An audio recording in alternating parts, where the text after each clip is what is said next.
ಎಲ್ಲರಿಗೂ ನಮಸ್ಕಾರ. ಇದು ಶಿವರಾತ್ರಿ ಹಬ್ಬದ ದಿನದ ವಿಡಿಯೋ. ನಾವು ನರಸಿಂಹಸ್ವಾಮಿ ತಿಟ್ಟಲ್ಲಿರೋ ಶನಿದೇವರ ದೇವಸ್ಥಾನಕ್ಕೆ ಬಂದಿದ್ವಿ. ಈ ದೇವಸ್ಥಾನದಲ್ಲಿ ಕಲ್ಯಾಣೋತ್ಸವ ಮಾಡ್ತಾರೆ. ನಾವು ಬರೋಷ್ಟರಲ್ಲಿ ಕಲ್ಯಾಣೋತ್ಸವ ಮುಗ್ದಿತ್ತು. ನೋಡಿ ಎಷ್ಟು ಚೆನ್ನಾಗಿ ಅಲಂಕಾರ ಮಾಡಿದ್ದಾರೆ ಅಲ್ವಾ. ಹಾಗೆ ಇಲ್ಲಿ 12 ಜ್ಯೋತಿರ್ಲಿಂಗ ಮತ್ತೆ 9 ರುದ್ರರನ್ನ ಇಟ್ಟಿದ್ರು. ಬಂದಿರೋ ಭಕ್ತಾದಿಗಳಿಗೆ ಪ್ರದಕ್ಷಿಣೆ ಮಾಡಿಸ್ತಾ ಇದ್ರು. ದತ್ತಾತ್ರೇಯ ಅವರ ವಿಗ್ರಹನ ಎಷ್ಟು ದೊಡ್ಡದಾಗಿ ಮಾಡಿಸಿದ್ದಾರೆ ಅಂದ್ರೆ ತುಂಬಾನೇ ಚೆನ್ನಾಗಿತ್ತು. ಅಲ್ಲಿಂದ ಮುಗಿಸ್ಕೊಂಡು ನಾವು ಮಂಜುನಾಥ ಸ್ವಾಮಿ ದೇವಸ್ಥಾನಕ್ಕೆ ಬಂದ್ವಿ. ಇಲ್ಲೂ ಕೂಡ ಪ್ರತಿ ಹುಣ್ಣಿಮೆಯಲ್ಲಿ ಸತ್ಯನಾರಾಯಣ ಸ್ವಾಮಿ ಪೂಜೆ ಮಾಡ್ತಾರೆ. ಶಿವನ ನೋಡ್ತಾ ಇದ್ರೆ ಮನೆಗ್ ಬರೋದಕ್ಕೆ ಮನ್ಸಾಗ್ತಾ ಇರ್ಲಿಲ್ಲ. ನೋಡಿ ಎಷ್ಟು ಚೆನ್ನಾಗಿ ಕಾಣಿಸ್ತಾ ಇದ್ದಾರೆ. ಸುಬ್ರಹ್ಮಣ್ಯ ಸ್ವಾಮಿ ದೇವಸ್ಥಾನದಲ್ಲಿ ಅಭಿಷೇಕ ನಡೀತಾ ಇತ್ತು. ಮುಗಿಸ್ಕೊಂಡ್ ಮನೆ ಹತ್ರ ಬಂದ್ವಿ. ಮಹದೇಶ್ವರ ಸ್ವಾಮಿ ಮೆರವಣಿಗೆ ಬರ್ತಾ ಇತ್ತು. ಅಲ್ಲಿ ಹಸು ಮೆರವಣಿಗೆನ ನೋಡ್ತಾ ಇರೋದ್ ನೋಡಿ ನಂಗೆ ನಂದಿನೇ ನಿಂತಿದ್ಯೇನೋ ಅಂತ ಅನ್ನಿಸ್ಬಿಡ್ತು. ಇದು ನಮ್ಮನೆ ಹತ್ರ ಇರೋ ಮಹದೇಶ್ವರ ದೇವಸ್ಥಾನದಲ್ಲಿ ಮಾಡಿರೋದು. ಎಷ್ಟು ಚೆನ್ನಾಗಿ ಮಾಡಿದ್ದಾರೆ ಅಲ್ವಾ. ತುಂಬಾನೇ ಚೆನ್ನಾಗಿ ಮಾಡಿದ್ದಾರೆ. ಹಾಗೆ ಇದು ಉತ್ಸವ ಮೂರ್ತಿ.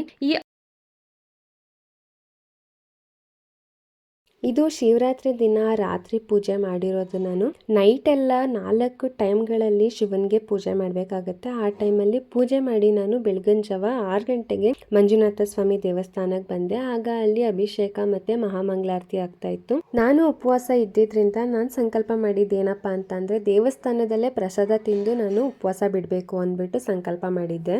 ಆಗ್ಲೇ ದೇವಸ್ಥಾನದಲ್ಲಿ ಇದ್ಲು. ಇವಾಗ ಎಲ್ಗಪ್ಪ ಹೋಗ್ತಿದ್ದಾಳೆ ಅಂತ ಅಂದ್ರೆ ರಾಮೇನಹಳ್ಳಿ ಬೆಟ್ಟಕ್ಕೆ ಬಂದಿದ್ದೀನಿ. ನಾನು ಇವಾಗ ಮೆಟ್ಲು ಹತ್ಕೊಂಡು ಹೋಗ್ತಾ ಇದ್ದೀನಿ. ನಾನು ಬೆಳಿಗ್ಗೆನೆ ಬಂದಿದ್ದೆ. ಯಾಕಪ್ಪ ಅಂತ ಅಂದ್ರೆ ಆಮೇಲೆ ಬಂದ್ರೆ ತುಂಬಾನೇ ರಶ್ ಆಗ್ಬಿಡ್ತಾರೆ. ದೇವ್ರನ್ನ ಆರಾಮಾಗಿ ನೋಡೋದಕ್ಕೂ ಬಿಡೋದಿಲ್ಲ, ತಳ್ತಾರೆ ಅಂತ ಅಂದ್ಬಿಟ್ಟು ನಾನು ಬೆಳಿಗ್ಗೆನೆ ಬಂದೆ.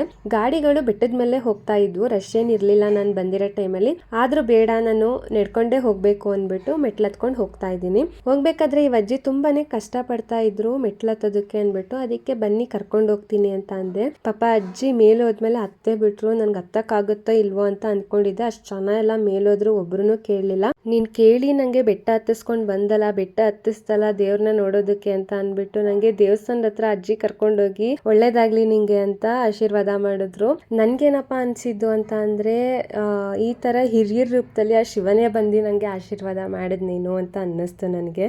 ಇವಾಗ ಒಳಗ್ ಬಂದು ದೇವಸ್ಥಾನದಲ್ಲಿ ದೇವ್ರ ದರ್ಶನ ಮಾಡ್ತಾ ಇದ್ದೀನಿ. ಎಷ್ಟು ಚೆನ್ನಾಗಿ ಅಲಂಕಾರ ಮಾಡಿದ್ದಾರೆ ಅಲ್ವಾ. ಹಾಗೆ ಇಲ್ಲಿ ಗಣಪತಿ, ಇಲ್ಲಿ ಅಮ್ಮನವ್ರನ್ನ ದರ್ಶನ ಮಾಡ್ಕೊಂಡು ಮುಂದೆ ಬಂದೆ. ಈ ಉತ್ಸವ ಮೂರ್ತಿನೇ ಅನ್ಸುತ್ತೆ ತೇರ್ ಮೇಲೆ ಇಟ್ಟು ಎಳಿಯೋದು. ನನಗಂತೂ ಗೊತ್ತಿಲ್ಲ, ಗೊತ್ತಿರೋರು ಕಮೆಂಟ್ ಮಾಡಿ ತಿಳ್ಕೊಳ್ಳೋಣ.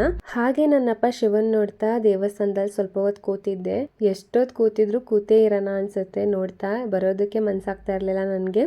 ಇಲ್ಲಿ ತೇರ್ ಇಳಿಯೋದಕ್ಕೆ ಅಂತ ರೆಡಿ ಮಾಡ್ಕೋತಾ ಇದ್ರು. ಇನ್ನು ಲೇಟ್ ಆಗುತ್ತೆ ಅಂತ ನಾನು ರಿಟರ್ನ್ ಬಂದೆ. ನೆಕ್ಸ್ಟ್ ವಿಡಿಯೋದಲ್ಲಿ ಸಿಗ್ತೀನಿ. ಹರ ಹರ ಮಹಾದೇವ್.